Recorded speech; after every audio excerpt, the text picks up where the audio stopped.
Welcome to Inside Evil Interrogations, where we delve into the minds of some of the most notorious figures in criminal history. Today, we analyze the infamous interview with the Menendez brothers, Lyle and Erik, recorded after their arrest but before their sentencing. Convicted of the brutal deaths of their parents, José and Mary Louise Menendez, their case shocked the nation due to the graphic nature of the crime and the brothers' claim of long-term abuse as their motive. This interview offers a unique glimpse into the psychological state of the brothers as they attempt to navigate the narrative surrounding their crime. Their demeanor, language, and emotional responses, or lack thereof, provide critical insights into their mindset during one of the most high-profile cases in recent American legal history. As we break down this conversation, we will explore the complex psychological dynamics at play and the interplay between their traumatic past and the heinous act they committed. The interview begins with Lyle and Erik discussing the shock and fear they felt after their conviction. Lyle's calm and almost clinical tone when discussing the possibility of a death sentence is striking, given the gravity of their crime. His response suggests a profound emotional detachment, often seen in individuals with sociopathic tendencies, where the focus is more on the consequences for themselves than on the moral weight of their actions.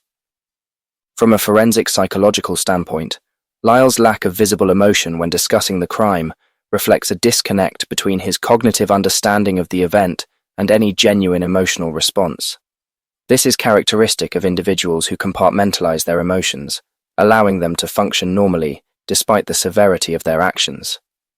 Such emotional compartmentalization can be a coping mechanism developed in response to long-term trauma, but it also aligns with sociopathic behavior, where empathy and remorse are significantly diminished.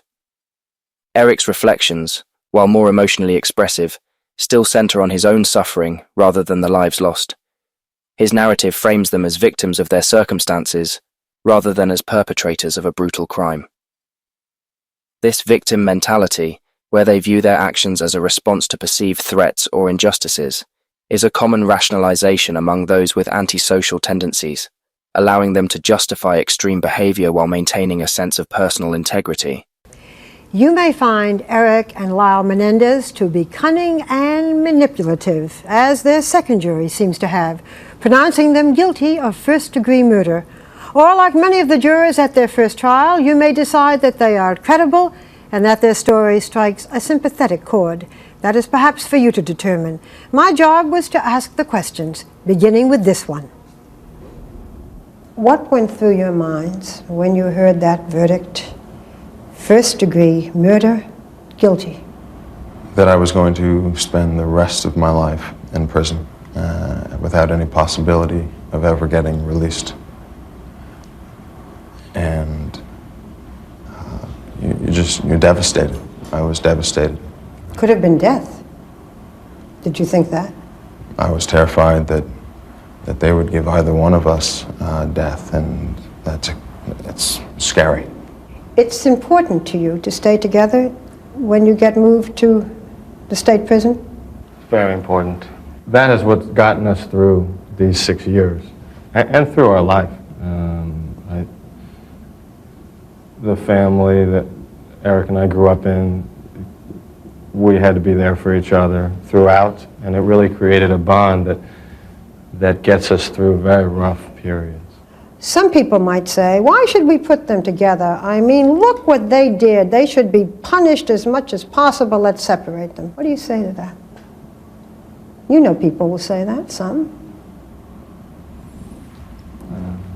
There's nothing to say to that. What we did, it was awful, and I wish I could go back. We will spend the rest of our life in prison. But if we're not put in the same prison,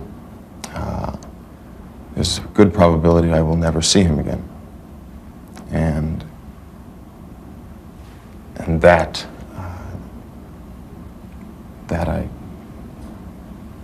some things that you cannot take, and there's some things that you can endure.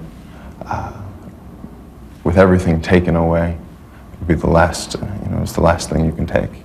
Do you think the media has portrayed you fairly? Can you tell? I don't know if anyone can be portrayed fairly in the media, who they are. Well, let me say it. There are people, a great number of people, who think that you two are spoiled brats, that you are evil, that you are monsters. What do you say to them? That's not who I am, but I can't defend that. Because I came from a family of wealth, it doesn't make me spoiled. I would be surprised if anybody that was present at that trial and saw the whole thing rather than snippets on the news would feel that. A jury found you both guilty. Right, but I don't think you aren't guilty because they found you spoiled. Or evil. Or evil.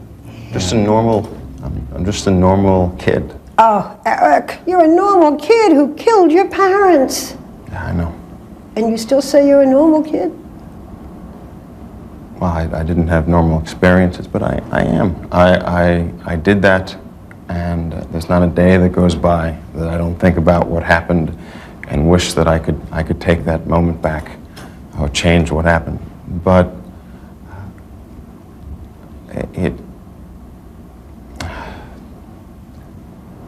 it's hard to live with that. Do you feel remorse? Tremendous remorse.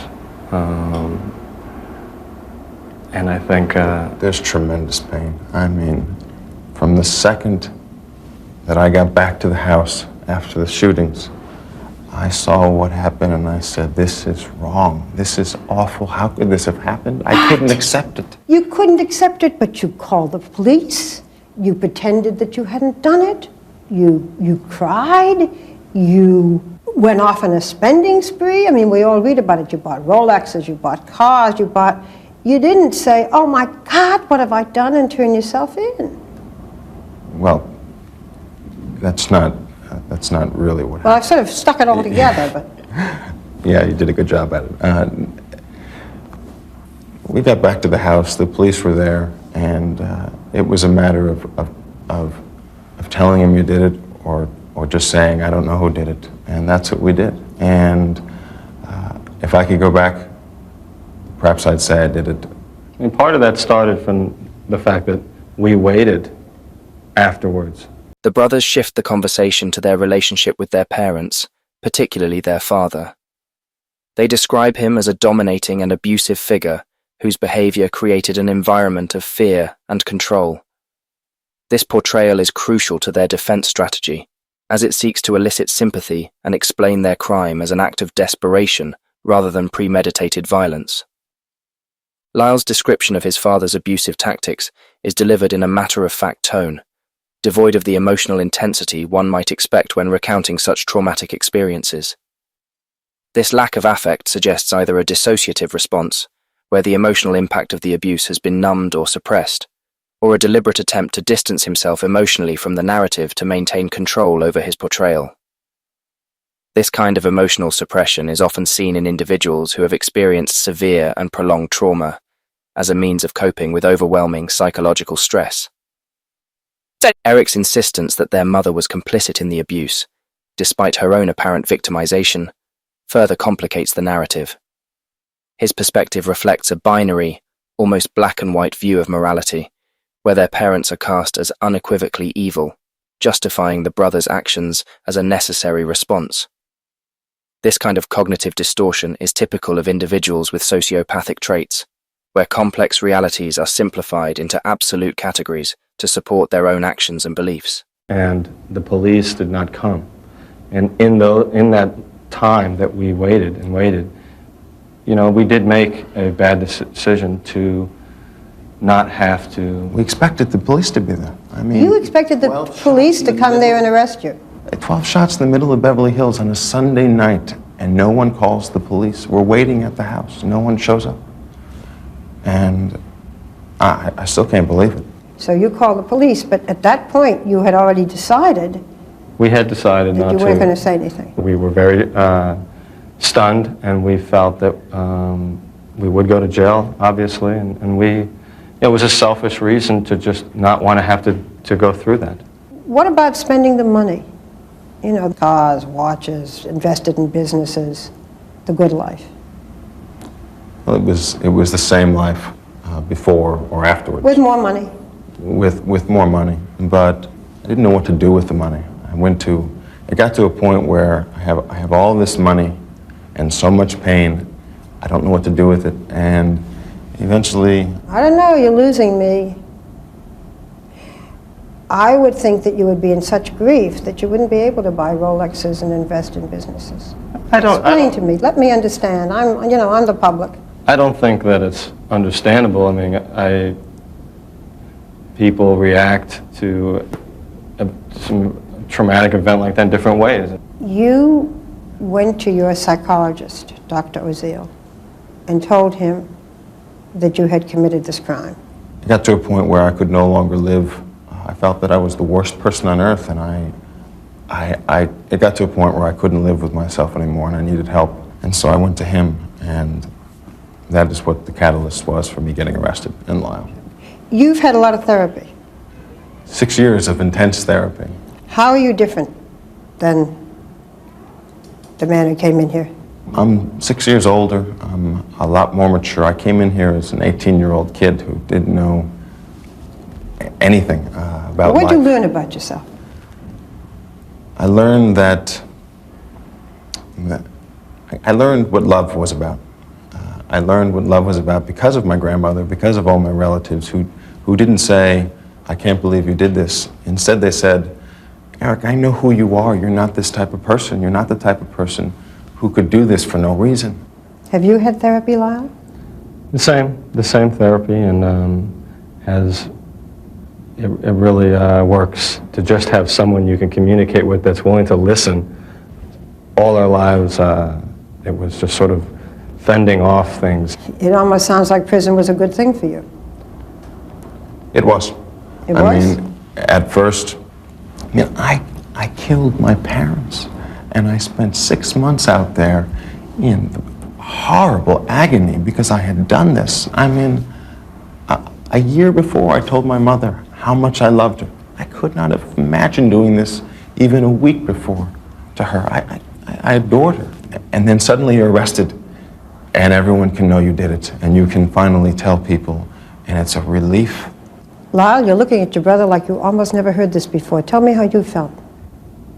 You know, for me, emotionally being in prison conditions was really not, emotionally was not a shocking difference from the life we had lived, because we lived really a very stressful, fearful life. And to me, it was kind of like I felt I should be punished. And it didn't feel good, but there was a part of you that feels like That's right. It's better. You get a lot of mail? We still get a tremendous amount of mail. Hundreds? We've gotten hundreds, thousands over the years. We asked your lawyers to give us a sample of some of your letters. A great many of them seem to deal with from people who have been abused themselves and relate to you. Lyle, what do you say to people who write to you? A lot of people that have written were 10:01 to 15 o'clock. As Erik recounts his confession to Dr. Oziel, his narrative reveals an underlying need for validation and emotional relief. His focus on his own guilt and suffering, rather than on the crime itself, suggests a self-centered view of morality, where the primary concern is alleviating personal distress rather than acknowledging the harm caused to others. This egocentric perspective is a hallmark of sociopathic behavior, where the individual's internal experience takes precedence over external realities. Lyle's reflection on their life in prison, framed as an opportunity for personal growth, appears superficially positive, but lacks depth. His emphasis on using the time to better himself, without addressing the core issue of their crime, indicates a psychological need to maintain a positive self-image. This self-serving narrative, while not uncommon among those seeking redemption, can also be seen as a strategic effort to reshape public perception and mitigate the impact of their past actions. They drew a lot of strength from watching the trial and from seeing Erik and I. And I've gotten mail after the verdict, people discouraged.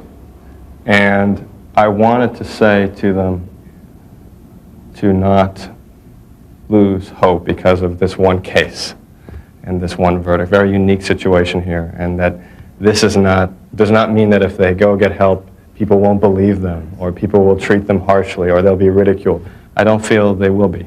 That's not to say do what we did. Don't do what we did, but don't be afraid of getting help. People that want to reach out to social workers for help, but are ashamed or afraid. Do you also get love letters? Yeah, some. Find that strange? It's a strange phenomenon that a lot of love letters come in from people that don't know you at all. Do either one of you have girlfriends? Do either one of you have someone who cares particularly about you now at this point in your life? I do. I have do? someone who I love very much and is a saint to put up with everything that comes with this. Can you tell us who she is? Yeah, her name is Anna Erickson, and I hope that we can get married. Even though it's a very limited relationship because of where we are, the exchange of love and sharing, it keeps you in touch with yourself and softer, and otherwise you can become very hard and cold in here. Is this someone you knew before prison? No. This is someone who began to write to you and meet you? She wrote me many years ago, but and I've come to know her well, but just someone that I met through the mail. And she wants to marry you? And she does. Erik? No, not at the moment. You're not going to meet a lot in prison, Erik. No, I probably won't. It's hard. Lyle's more able to have that type of relationship. Erik, you know that the prosecutor brought up the fact that you might have been a homosexual, and that this might have caused some of the fury on your father's part. Yes, he did. I didn't hear about girlfriends. They were there. I guess what I just have to say to you is, are you gay? No. No, the prosecutor brought that up because I was sexually molested, and he felt in his own thinking that if I was sodomized by my father, that I must have enjoyed it, and therefore I must be gay, and the people that are gay out there must be sexually molested, or they wouldn't be. Felt, and it was upsetting to hear, but I'm not gay, but a lot of gay people write and feel connected to me. A problem at the trial was the gender bias, that because we were dealing with males and in an incest family, that there's sort of perceptions that, well, maybe it was something that he wanted, something that he allowed to happen, that he shouldn't be allowed to feel afraid because he's a male. I really felt that people might have seen this case very differently if it were a sister that I was protecting or that was involved in this, and not a brother. You know this whole business of abuse excuse, that you were abused by your parents, sexually abused, emotionally abused by this tough, unyielding father. But there are lots of people who are abused sexually in other ways, and they don't kill their parents, and you've been ridiculed for this abuse excuse. What do you say about it?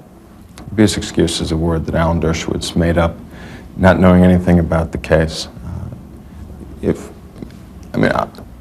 To simplify it to its simplest degree, if a person is raped, man or woman, and she kills the man who raped her, is it an excuse that the reason she killed him is because she was raped?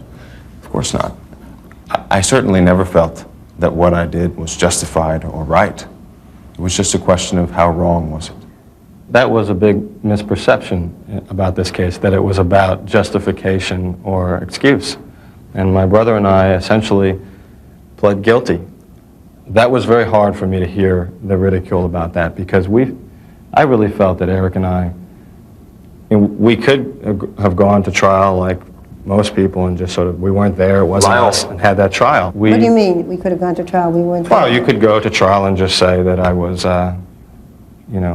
chipping golf balls at the time and I wasn't there. And Erik and I went to trial and said, we did this. There were tapes. Tapes became admissible because we said we did it. Lyle and I fought because he felt that telling the world that Dad it was a sexual torturer, was killing Dad twice, and he did not want to kill Dad twice. And he fought, and he said, I don't want to go up there, I'm not going to take the stand, I'm not going to do it. And then when he did, there was a great outpouring, but there was also people laughing at him, and it was strange. The brothers' detailed recounting of the abuse they suffered is presented with a detachment that is both unsettling and revealing. While their narrative paints a vivid picture of a household dominated by fear and control, their calm delivery suggests a dissociative response, where the emotional content of their experiences has been stripped away.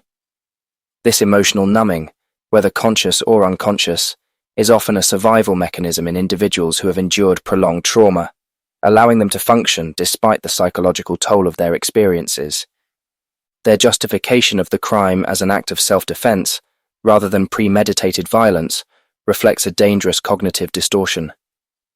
This rationalization, where their parents are seen as an imminent threat that had to be eliminated, indicates a deep-seated inability to fully process the reality of their actions. This kind of thinking, where violence is seen as a justified response to perceived threats, is common in individuals with a history of abuse and trauma, but it also aligns with sociopathic traits, where the ends are seen as justifying the means, regardless of the moral implications. Erik, you were able to tell your psychologist that you had killed your parents, but you were not able to tell your psychologist that your father had abused you? Unless you've been molested, you can't realize how hard it is to tell. Because of shame? Because of shame. The story continues now, the scene being set for murder. Describe your relationship with your father. What words come into your mind? Brutal. Painful. Torturous. And yet I thought that he was the most powerful and brilliant person I had ever met. I was his firstborn son. That was very important to him. And my bond with him was, I thought, strong because we had been through so much together, but it was difficult to see the things that were going on. And things that were going on, that is, when you learned that he was sexually molesting your brother? He had sexually molested me before I was a teenager, and it was a much different experience than Erik's. Because you were little? Because I was little, I guess. You know, there are some questions that everybody asks, like, why didn't you run away? I wish that I could have. I tried to run away when I was 12, and my father found me, he caught me, and said, if you ever run away, I will kill you, I will find you, and I will kill you. Suppose you left and you, I don't know what, became a waiter and moved away. You still thought he'd find you? He would find me and probably kill me. I thought for certain he would kill me. You still think that? Oh, absolutely. Did you love your mother or like your mother? I loved my mother and I tried to help her. My mother was a person in a lot of pain, and she was alcoholic and she was suicidal. Did she know about the abuse, the sexual abuse? She knew. And didn't do anything? She knew, and it doesn't seem that she did anything. Do you still think about the night of the murder? Every day. You both do?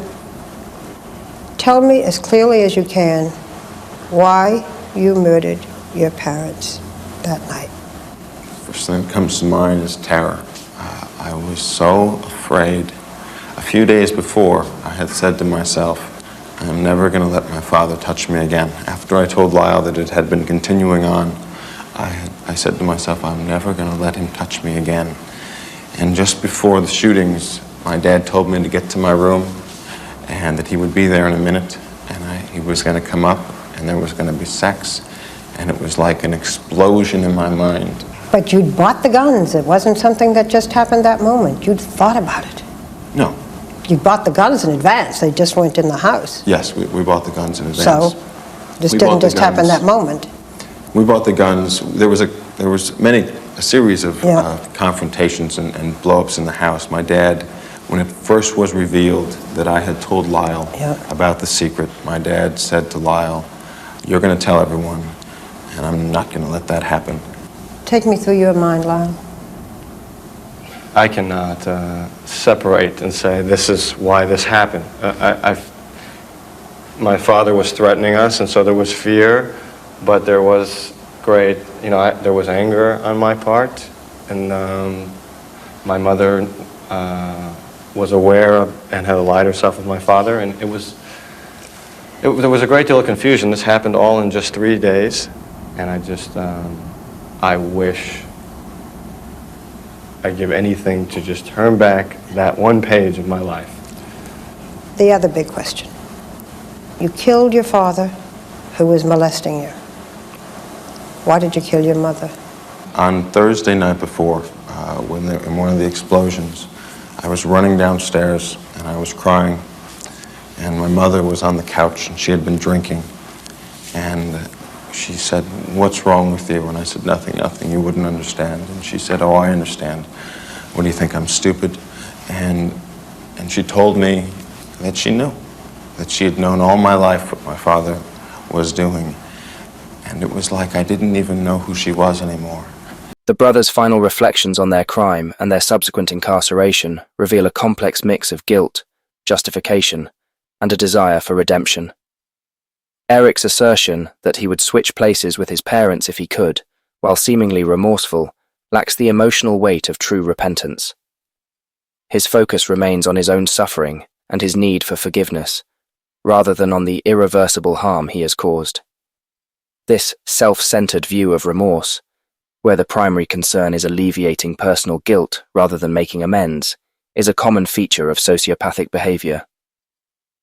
Lyle's hope for a future where he can find peace and forgiveness, while seemingly sincere, also serves to protect his self-image. His narrative, focused on personal growth and rehabilitation, lacks a genuine engagement with the moral reality of their crime. This strategic presentation of remorse and rehabilitation is often employed by individuals seeking to control their narrative and manage public perception, rather than as an expression of genuine moral transformation. Conclusion. The Menendez brothers' interview, analyzed through the lens of a forensic therapist, reveals a complex interplay of psychological defenses, cognitive distortions, and an underlying lack of genuine emotional engagement with their actions.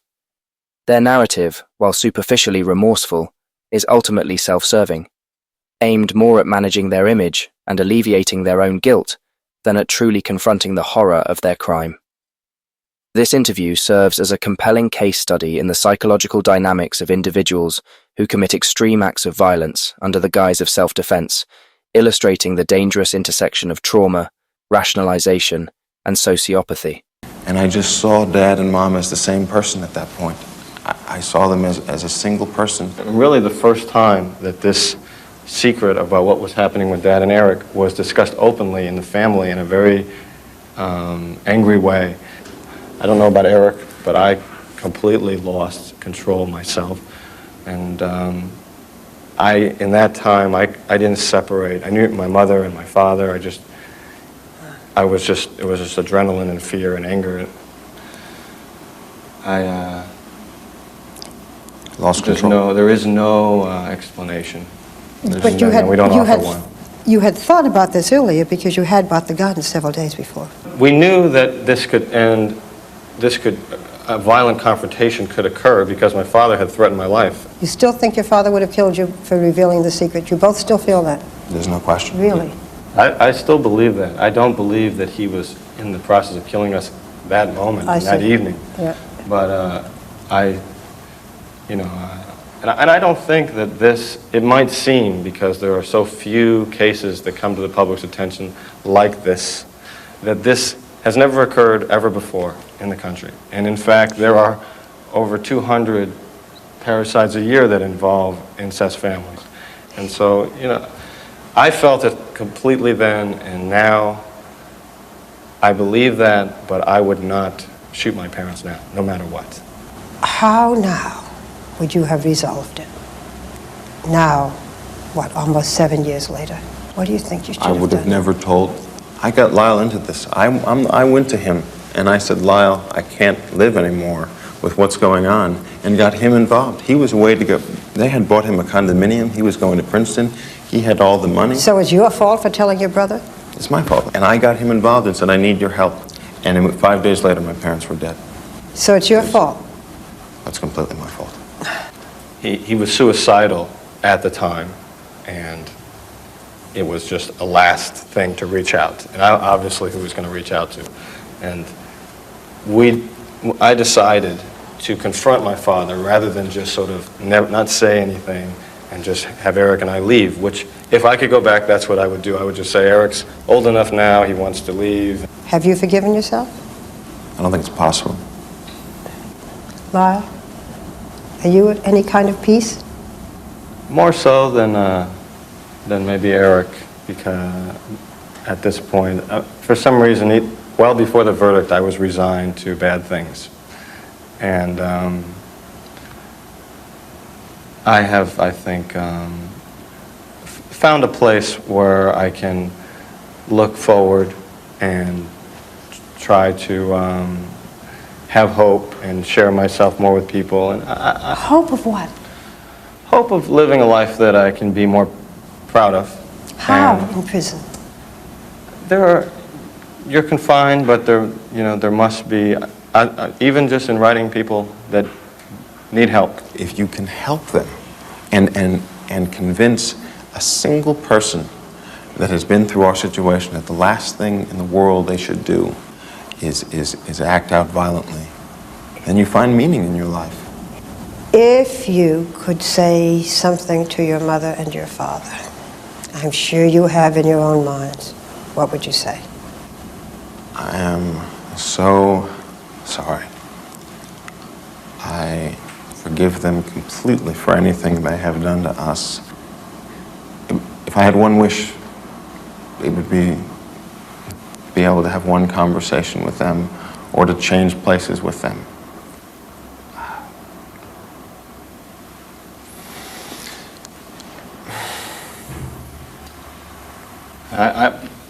I hope someday that I can be with them and have some sort of conversation about what happened. It is one of the awful things is that we couldn't communicate that weekend, and I can't. And just that I love them, and that I believe, despite everything that happened, that they really loved us, and that things just went awry. Our interview is over. Deputies now arrive to take Erik and Lyle Menendez back to the cell blocks. They were handcuffed and chained for the long walk back. Their legs had been shackled throughout the interview. This had been one of their infrequent opportunities to see one another in jail. The guards would now take each of them to their separate cells and to the certainty of the rest of their lives in prison.